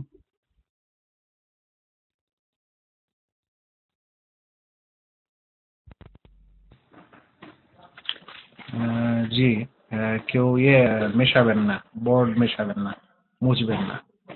প্রথমত, কোরবানির পশুর চামড়া বিক্রি করে নিজে সেই টাকা খেতে পারেন কিনা। আর কোরবানির চামড়ার বিষয়ে হাদিসের প্রমাণে যেটা এসেছে, আলী রাদিয়াল্লাহু তাআলা আনহু এটা বলেছেন যে আল্লাহ রাসূল আমাকে কুরবানির কাজে নিয়োগ করলেন, করার পর বললেন যে আমি যেন সাদাকা করি সে কুরবানির চামড়াকেও, বিলাহমিহা ওয়া জুলুদিহা। তো কুরবানির চামড়াটি প্রথমত সাদকা করে দেওয়ার চেষ্টা করতে হবে, স্বয়ং চামড়াটাকে ফকির মিসকিনকে দিয়ে দিতে হবে নেকির আশায়। কিন্তু যদি এরকম সাদকা করতে না পারেন, লোক না পান যে চামড়া ডাইরেক্ট নিবে, এরকম লোক পাওয়া যাচ্ছে না, তাই চামড়াটা নষ্ট হয়ে যাবে, তখন ফতোয়া হলো তাহলে সেই চামড়াকে বিক্রি করতে হবে, করার পর সেই পয়সাটাকে সাদকা করতে হবে। সাদকা করে দেওয়াটা হচ্ছে উত্তম। কিন্তু যদি কেউ নিজে ব্যবহার করতে চায় তাহলে তার জন্য অবকাশ রয়েছে, তবে অবকাশটি 3 ভাগে বিভক্ত করতে হবে। যেভাবে কুরবানির গোশতগুলি নিজে খাওয়া, অপরকে হাদিয়া স্বরূপ দেওয়া এবং নেকি স্বরূপ সাদকা করে দেওয়া, 3 খাদে দেওয়াটা উত্তম, ঠিক তেমনি চামড়াটাও 3 খাদে দেওয়া উত্তম। বিক্রি করার পর সেটা যদি সে কিছু অংশ নিজে ব্যবহার করে তাহলে করতে পারে, তবে কিছু তাকে সাদকা করতে হবে, কিছু তাকে অন্যকেও দিতে হবে, যেটা কুরবানির গোশতের খাত, সেই খাতটা প্রযোজ্য হবে। কিন্তু সর্বোত্তম হলো যে পুরোটাই চামড়াটা সাদকা করে দেওয়া, এটা বেশি উত্তম। আর এটা তখন আসবে যখন চামড়া ডাইরেক্ট কাউকে সাদকা করা যাবে না বা কেউ নিবে না বলে চামড়া নষ্ট হওয়ার সম্ভাবনা থাকবে। আচ্ছা, এটা রফিকের প্রশ্ন গেল। আচ্ছা, শুভ ভাইয়ের প্রশ্ন, অনেকে আছেন যারা মানত করে, যে কোনো বিষয়ে যদি কেউ মানত করে আর সেই মানতটা আল্লাহ ছাড়া অন্যের জন্য হয় তাহলে সেই মানত পূর্ণ করা যাবে না। রাসূল সাল্লাল্লাহু আলাইহি ওয়াসাল্লাম বলছেন, মান আরাদা আন ইউতি আল্লাহ ফালিউতিহ, যে ব্যক্তি মানত করলো যে আল্লাহর ইবাদত করবে, নেকির কাজ করবে, সে যেন সেটা করে। ওমান নাযারা আন ইয়াসি আল্লাহ ফালা ইয়াসি, আর যে ব্যক্তি মানত করলো যে সে গুনার কাজ করবে, আল্লাহর নাফরমানি করবে, তাহলে সে যেন সে মানত পূরণ না করে। তাই আল্লাহ ছাড়া অন্যের উদ্দেশ্যে যাবতীয় মানত হচ্ছে গুনার কাজ। তাই কেউ A+ পাবে, চাকরি পাবে, আর বাবার দরবারে মান্নত করবে, এই মান্নতটি হলো লিগাইরিল্লাহ, আল্লাহর জন্য নয়, বাবার জন্য। কত সমস্যার বিষয়ে মান্নতটা দেখেন, দেয় আল্লাহ আর মান্নত দেওয়া হয় আল্লাহ ব্যতীত অন্যকে। সেজন্য সেই মাজারে ওলামায়ে কেরাম এটা ক্লিয়ার বলেছেন, যাবতীয় মান্নত যেটা মাজারে দেওয়া হয় সেটা টাকা পয়সা, মোমবাতি হোক, আরো কিছু হোক, খাওয়া দাওয়া হোক, এ সকল কিছু মান্নত হচ্ছে শিরকি মান্নত। তাই এগুলো পূরণ করা যাবে না। আর কোনো ব্যক্তি যদি এরকম গুনাহের কাজের মান্নত করে তাহলে সেটা পূরণ করতে হবে না। কিন্তু তাকে কাফারা দিতে হবে কিনা ওলামায়ে কেরাম মতভেদ করেছেন, তবে কাফারা দেওয়া ভালো। সে কসমের কাফারা দিয়ে দিবে, অর্থাৎ 10 জন মিসকিনকে খাদ্য দিবে, না হলে 10 জন মিসকিনকে কাপড় দিবে, পরিধানের কাপড়, কিংবা একটি দাসীকে স্বাধীন করবে। এই 3টির অক্ষমতায় সে 3টি রোজা রাখবে। এটা হলো মান্নতের কাফারা। আচ্ছা, এখানে যে বোনের প্রশ্ন এসেছে যে আমি জানি যে যার ব্যাপারে যার গীবত করা হয় তার কাছে আমার ভালো আমলগুলো চলে যাবে। এটা আপনি কোথা থেকে জানলেন? এই জানাটার মধ্যে একটু ঘাটতি আছে। আহ, আপনি যখন গীবত করবেন কারো, গীবত করার কারণে আপনার গুনাহ হবে, পাপ হবে। আর এই পাপটার উদাহরণ হচ্ছে যে যেমন আহ, আহ, যেমন মনে করেন আগুন খড়িকে খায়, আগুন খড়িকে পুড়ে ফেলে, তেমন গীবত মানুষের গুনাহকে, মানুষের পাপকে, সওয়াবকে, নেকিকে খেয়ে ফেলে। কিন্তু যতখানি গীবত করবেন অতখানি নেকি ওর কাছে চলে যাবে, এই তথ্যটা ভালো মানে এক্স্যাক্টলি নয়। তাই গীবত করলে গীবতের পাপ হবে এবং তার সওয়াবগুলি ওইরকমই ধ্বংস হবে যেরকম আগুনের দ্বারা কাঠখড়ি ধ্বংস হয়। আমি যদি পরে তওবা করি তাহলে কি সেই ভালো আমল ফেরত পাবো?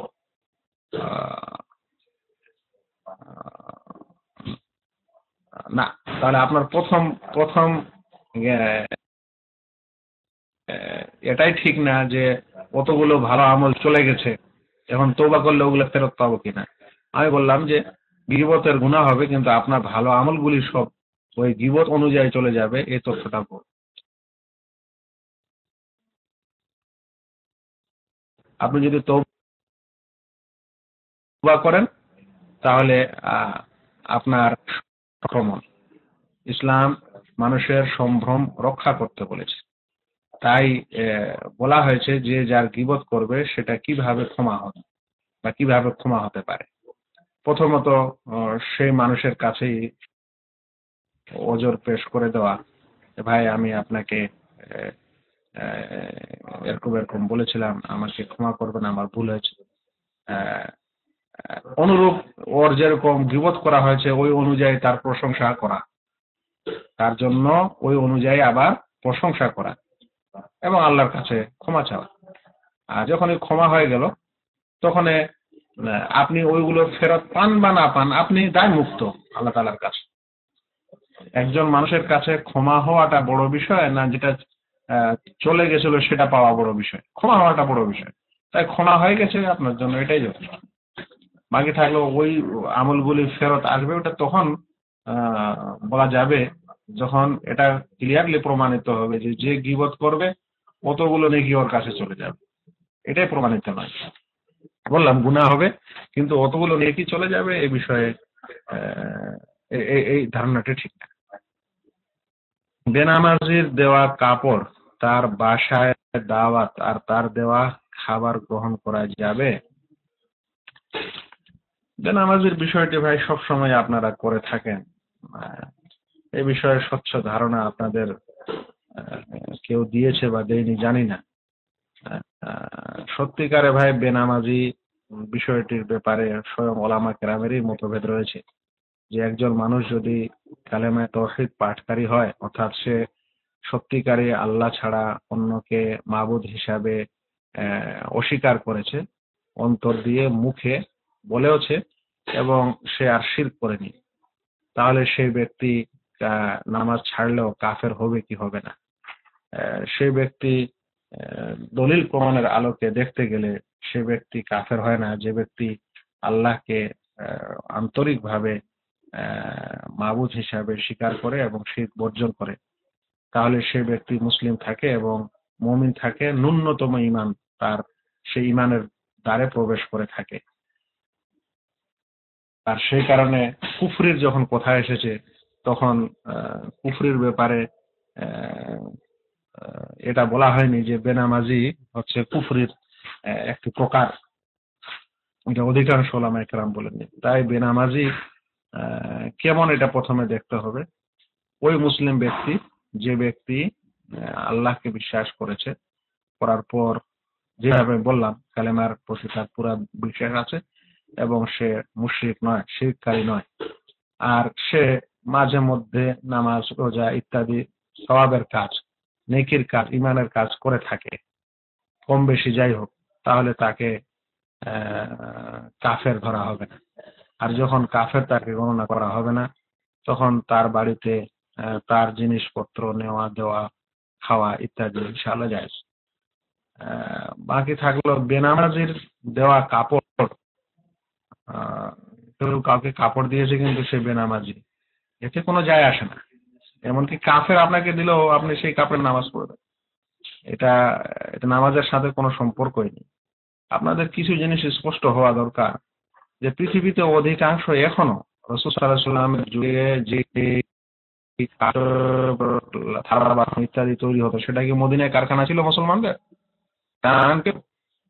কোনো কারখানা ছিল না, সেগুলো সব কাফেরের দেশ থেকেই আসতো। মুসলিম তো পুষ্টিময় কয়েকটা মদিনায় আছেন। রাসূল সাল্লাল্লাহু আলাইহি ওয়াসাল্লাম সেই কাফেরের তৈরি করা কাপড়, সেই থালা বাসন ইত্যাদি সবকিছুতে খেয়েছেন। তো সেই জন্য এই জিনিসটা আমাদের মাথায় কিভাবে আসে আমি বুঝি না, সবাই আমাদেরকে এইগুলো প্রশ্ন করে। তো কাপড় চোপড় নির্মাণের কোন জিনিস এগুলা আপনাকে মুসলিমই দেউক আর অমুসলিমই দেউক, নামাজি দেউক আর বেনামাজি দেউক, তাতে কোনো সমস্যা নেই। তাই আপনার ওই সমস্যাটা মাথা থেকে সরিয়ে দেন। বাকি থাকলো তার বাসায় দাওয়াত খাবেন কি খাবেন না, তার জবাই করা খাবেন কি খাবেন না, এটা তখন প্রশ্ন আসবে যখন আপনি মনে করবেন যে বেনামাজি কাফের। যদি বেনামাজি কাফের মনে করেন তাহলে তার বাড়িতে আপনি দাওয়াত খেতে পারেন না, বন্ধুত্ব রাখতে পারেন না। আর যদি আপনি এই মতে বিশ্বাসী হন যে না, যে ব্যক্তি কালেমায়ে তাওহীদ পাঠ করেছে এবং তার দ্বারা শিরক হয়নি, মাঝে মধ্যে সওয়াবের কাজ করে, মাঝে মধ্যে নামাজ ও সালাতও আদায় করে, সেটা জুমার সালাত হোক বা অন্যান্য সালাত হোক, আল্লাহর ভয়ে আল্লাহকে ভালোবাসার জন্য বেশে, তাহলে সেরকম ব্যক্তিকে কাফের মনে করা আমি আমার দৃষ্টিকোণ থেকে যতটুকু পড়ে মনে করি সেটা উচিত নয়। যদিও অনেক আলেম বেনামাজিকে কাফের মনে করে কিছু বাহ্যিক দলিলের কারণে, অথচ ওলামায়ে আকীদা ওলামায়ে তাওহীদ সকলেই ওই বেনামাজি কুফরকে কুফর দুনা কুফর মানে ছোট কুফরি বলে আখ্যা দিয়েছেন। আর এই ফতোয়াটাই আমি মেনে চলি বা বিশ্বাস রাখি। তাই এরকম ব্যক্তির কাছে আপনি যেতে পারেন, বিশেষ করে এরকম ব্যক্তির কাছে উঠা বসা এই নিয়তে করা যে ওকে কিছু দিনের দাওয়াত দিবেন, নামাজি বানাবেন, তাহলে এরকম উঠা বসাটা প্রয়োজনও রয়েছে, অনেক সময় মুস্তাহাব হবে। আসসালামু আলাইকুম, আমি ফ্রান্সে থাকি। আমার জানা মতে ফ্রান্সে কোনো ইসলামিক ব্যাংক নাই। যদি কেউ জানে আমাকে জানালে উপকার পাবো। যদি সৌদি ব্যাংক থেকে সুদ না নিই তাহলে তাদের সাথে লেনদেন করা কতটা শরিয়া হবে কিনা? হ্যাঁ ভাই, আপনার যদি পয়সা কড়ি থাকে এবং নিজে সেগুলোর হেফাজত না করতে পারেন, হেফাজত নিজের সংরক্ষণে রাখতে আপনার যদি ভয় হয় চুরি হওয়া, ডাকাতি হারিয়ে যাওয়ার, তাহলে এরকম সময়ে আপনি এরকম স্থানে টাকা রাখবেন, সেটা যদিও সুদী ব্যাংক হয়। যদি টাকা রাখার একমাত্র উপায় শুধু ব্যাংকেই থাকে, তাহলে আপনি শুধু ব্যাংকেও সেই টাকা রাখবেন, সুদ নেওয়ার উদ্দেশ্যে নয়। তারপরেও যদি সুদ চলে আসে সেগুলো আপনি গ্রহণ করবেন না। আর ব্যাংক থেকে যদি সেই সুদটা তুলেও নেন, তাহলে সেই সুদটা আলাদা করে সাধারণ কাজে নেকির আশায় নয়, এমনি সেটা ব্যয় করে দিবেন, রাস্তাঘাট, কালভার্ট, পায়খানা টায়খানা, রুম ইত্যাদি। সেজন্য এটা সোজা কথা, এটা সবসময় মনে রাখবেন, যে কোনো ব্যাংক সুদী ব্যাংকে আপনি লেনদেন করবেন না যখন আপনার একান্ত প্রয়োজন হবে যে আর পাচ্ছেন না, তখনই আপনি লেনদেন করবেন, আর সুদ আপনি নেবেন না, সুদের উদ্দেশ্যে যাবেন না।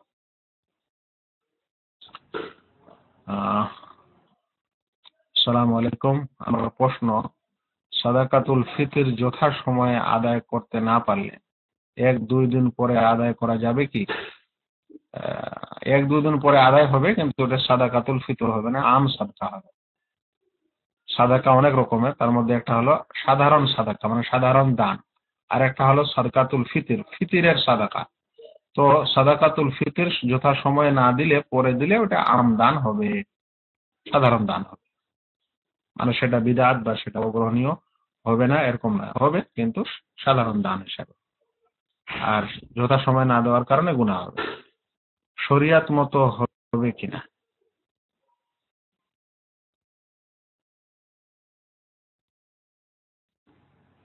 সেখানে বললাম তো, সেটা সঠিক সময়ে না দেওয়ার কারণে গুনাহ হবে, তবে সেটা দান হিসাবে আল্লাহর কাছে কবুল হবে ইনশাআল্লাহ। সুন্নাত, মুস্তাহাব ও নফলের সংজ্ঞা কি? সুন্নাহ, মুস্তাহাব, নফল, মানদুব এগুলোর সংজ্ঞা হলো মা ইউসাবু ফাইলুহু ওয়া লা ইউআকাবু তারিকুহু, যা কারীকে, যা সম্পাদনকারীকে সওয়াব দেওয়া হয় আর যা পরিত্যাগকারীকে কোনো শাস্তি দেওয়া হয় না, তাকে সুন্নাহ বা মুস্তাহাব বা নফল বলা হয়। যেটা করলে সওয়াব হয়, না করলে শাস্তি দেওয়া হয় না। জেহরি সালাতে মুত্তাকিরা কিভাবে ফাতিহা পড়বে? ইমামের সাথে সাথে নাকি ইমামের সূরা ফাতিহা পাঠের পর? নতুন মানুষ হলে বলা উচিত, নচেত যেমন পদ্ধতি হোক না কেন পড়ে নিবে। এর সংক্ষিপ্ত উত্তর হলো যেমন করে হোক না কেন সে পড়ে নিবে, তাতে ইমামের সূরা ফাতিহা আগে হোক বা পরে হোক বা একটা একটা আয়াতের পর হোক, মানে যেমন করে হোক সে পড়ে নিবে, এবং যার কাছে যেটা সুবিধা হবে সে সেইভাবে পড়বে, অসুবিধা নেই। বুঝতে পারলেন মোহাম্মদ শুভ সাহেব? ইমাম সূরা ফাতিহা পাঠ করছে, আপনিও তার সাথে সাথে পাঠ করছেন, এরকম পারেন। একটা একটা আয়াত করে পড়ছে, তারপরে পড়েন, পড়া শেষ হলো তারপরে পড়েন, যেরকম করে হোক না কেন আপনি পড়ে নেবেন, যেটা আপনার কাছে সুবিধা হবে। ব্যাংক থেকে লোন নিয়ে টাকার জন্য বাড়ি কেনা যাবে কিনা? ব্যাংক থেকে লোন নিয়ে বাড়ি তৈরি করবেন। লোন যেটা সুদ দিতে হয় বা নিতে হয়, সেই লোন নিষেধ, সেটা ব্যাংকে হোক আর সেটা মানুষের কাছে। তাই ব্যাংক যদি আপনাকে সুদ মুক্ত ঋণ দেয়, 1 লক্ষ টাকা ঋণ নিলেন আর 1 লক্ষ টাকা ফিরিয়ে দিলেন, এরকম ঋণ দিবেন, অসুবিধা নেই। কিন্তু যেই লোনে আপনাকে বেশি দিতে হবে বা নিতে হবে, সেটা সুদের পর্যায়ে নিঃসন্দেহে সেটা নাজায়েজ।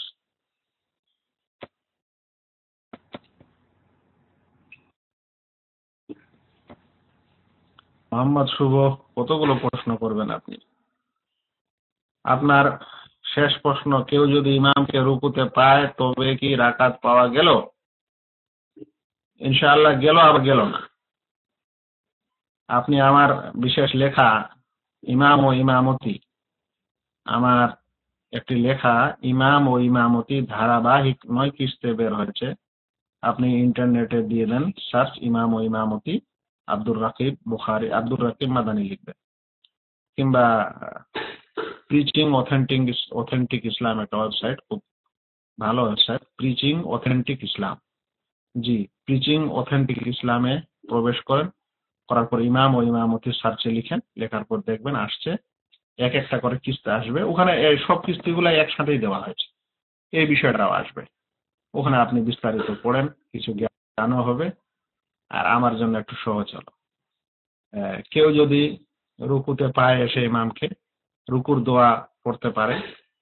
জি, preaching authentic Islam in Bangla, আপনারা জানেন অনেকে হয়তো, আমি এতখানি আমি জানি প্রিচিং অথেন্টিক ইসলাম বলে ইন বাংলা, তো সেখানে ওই লেখাটা আমার পুরোটাই আছে। জি, ওকে। আজকে এখানে শেষ করা যায় না? এস.এম. কায়েসের কি প্রশ্ন ছিল একটু শুনি দেখি। জি, ছাড়লাম।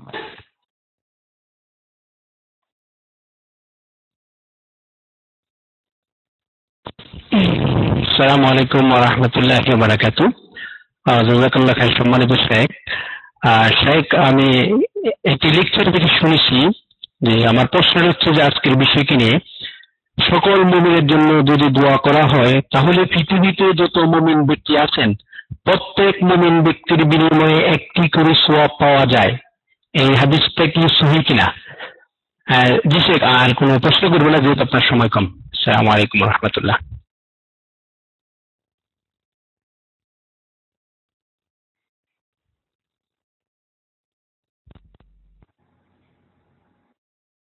এই হাদিস জানি না ভাই, মুমিন ব্যক্তির জন্য দোয়া করলে একটি একটি করে নেকি পাওয়া যাবে, এই হাদিস আমি জানি না, কিন্তু আমি প্রথম শুনলাম আপনার কাছে। তবে সমষ্টিগতভাবে দোয়া পাওয়া যাবে, তারা উপকৃত।